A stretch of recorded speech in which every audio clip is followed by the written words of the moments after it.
Yeah, here's the New York Times article. We always document what we claim here. March 11th, 2007. Give me a document cam shot for PrisonPlanet.tv viewers. A man sentenced to life in prison 17 years ago. Just 17 years ago. This was 20 years ago now. This is from 2007.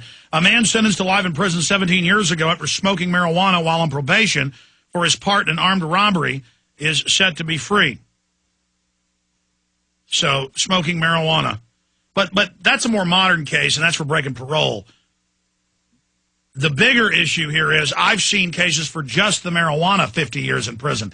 Kevin Booth. The point is that I doubt he did the robbery while he was high. And I know that's an old cliche, and there's several cliches that have to be said over and over again because they're so ridiculous, but you have to keep repeating it about the death statistics. But first of all, when the police talk about people committing violent crimes while high, most likely they're also extremely drunk at the same time, and they just found some THC in their blood. And you know, when the DEA and the Narcotics Task Force, everybody they talk about the statistic about how marijuana is by far the most harmful and destructive drug out there. Well, I've figured out how they come about that number. It's real easy. If you go to any kind of like treatment center, jail, or anything like that, where they've incarcerated people for crystal meth, heroin, or PCP, crack, anything like that, if you ask them to check off the boxes, what all do you do? Well, most likely they're all going to check off cigarettes, beer, and what else? Marijuana. So they use that as this common denominator to say, look, everyone who does heroin also smokes marijuana. Everyone who does crystal meth also smokes marijuana. Therefore, it's the gateway drug, and that's how they come upon that conclusion. Well, it's a gateway drug because they make it illegal and lump it in with cocaine and heroin, so people then get into the circles that are already doing illegal things. No, exactly, and that's what this whole dispensary thing is all about right now. Whether people think this whole medical marijuana is just a front to get high or whatever, at least it's a way of taking marijuana out of the criminal's hands. Well, why can you or I or anybody pull in over 21 and buy a gallon of vodka and go kill ourselves with it, and that's fine. And we know alcohol kills hundreds of thousands a year, marijuana zero, but that's okay, but people shouldn't be able to go into a dispensary with a doctor's note and get marijuana. Well, I mean, maybe that's what the government wants us to do. Maybe the government wants us to buy products that they can tax and then kill ourselves. I don't know. I was talking to a lobbyist a few weeks ago who works at the Texas Capitol, and he was saying, oh, no, it's true. The alcohol lobby and the cigarette lobby are some of the biggest donors to keep marijuana illegal. Why is that, Kevin? Of course, because they, because they would lose so much. I mean, if marijuana were legal across the board, so many people would smoke pot instead of drinking beer or smoke a little weed instead of smoking cigarettes. It's just obvious, painfully obvious. Well, on the National Archives, you can pull up notes to George Washington's care for his toothaches, and they're telling him smoke this variety of hemp, which is the variety that has the THC. So George Washington was smoking it. I guess he deserves life in prison. Well, and that alone should be the only reason if some people out there who are still thinking, like, oh, it makes people dumb, makes people high, it needs to stay illegal. No, I mean, if the founding father did it and wrote about it, that's case closed. It's argument over, and they know that. Either that or go live somewhere else. If the founding father of our country did this thing, spoke highly of it, that's the end of the argument. He grew it. He grew the type of marijuana, not just hemp. And that's another thing. They banned in the country all the hemp that has no THC. That's better than cotton.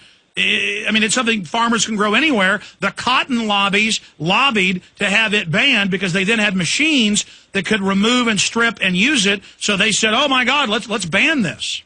No, of course. Why don't they at least legalize the hemp? Well, because I think they feel like if they legalize hemp, then it's going to, everybody can grow marijuana. No one's going to know the difference. But also then hemp will put, I think when they came out with polyester, I think that was another big lobby against it. The big polyester movement. That was maybe a little bit before your time. But when I was growing up, all of a sudden, everyone wanted to wear polyester clothing. That was the thing, and supposedly that had a lot to do with wanting to keep hemp out of the market. Yeah, Dow Chemical and DuPont lobbied in the 30s to get the drug laws passed. I want to talk about how weed won the West and take some phone calls. Kevin, when we come back, because the film covers a whole host of issues and is a lot more hardcore on government drug dealing and everything else than even American Drug War, though the name, it isn't as hardcore, in my opinion. I mean, I like the name, but I don't like it because it doesn't really explain.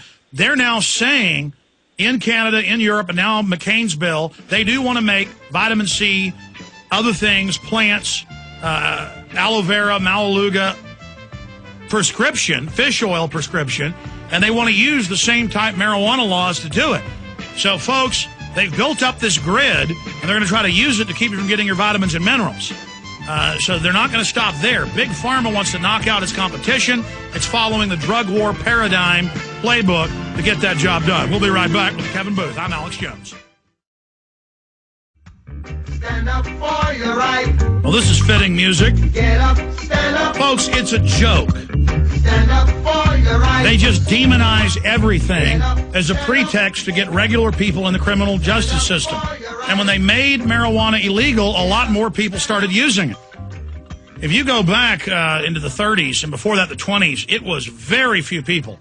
Some Hispanics in the Southwest, black communities smoked it some. It was called reefer. That's the term they use for reefer madness, where it shows people murdering everybody when they smoke marijuana. And then they made it illegal, and now it's one of the most popular drugs in use. Now, it has a lot of medical uses. There's no other plant we know of that has this many uses. I mean, it's really an incredible plant. But I want to go to some of your phone calls here from Anti-Federalist Ruth and others that are patiently holding the toll-free number, 1-800-259-9231. I have some other callers that we're holding from earlier. We'll go to them, too. But, Kevin, other points you want to make about how weed won the West. I mean, this is also a 10th Amendment issue of states' rights. What are the feds doing? Just like telling Montana you can't make your own guns, Tennessee you can't, when clearly under the constitutional they can if they're not sold outside the state. Why can't California or 13 other states decriminalize this? Why are the feds in their business?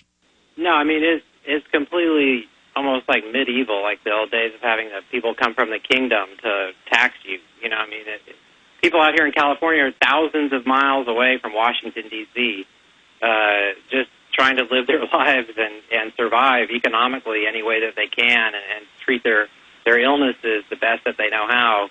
And having the feds come in, over and over again. And even regardless of what Obama said, the DEA has just been in town just within the last week or so busting people again. They're said to be trying to shut down over 900 of the 1,000 dispensaries right now. It's a war out here right now. I mean, there's war on the streets right now with what these people are doing. And what's funny too, what you're talking about how reefer was unknown. You always talk about how the New World Order plan is like backfires on them. Well, the whole marijuana thing has backfired on them too, because what they've done, by putting it into mainstream culture and demonizing it and making it cool and all those things you talk about, is they've also created an entire society of people, whole generations of people that have become expert growers and have now cultivated marijuana up into new heights. And, and we compare marijuana now to like the fine wine vineyards of Northern California, where you have all these different strains and these people that all take pride in their strains. And, you could go to the different ranches up there in the Emerald Triangle, and everybody has their own little way of doing things.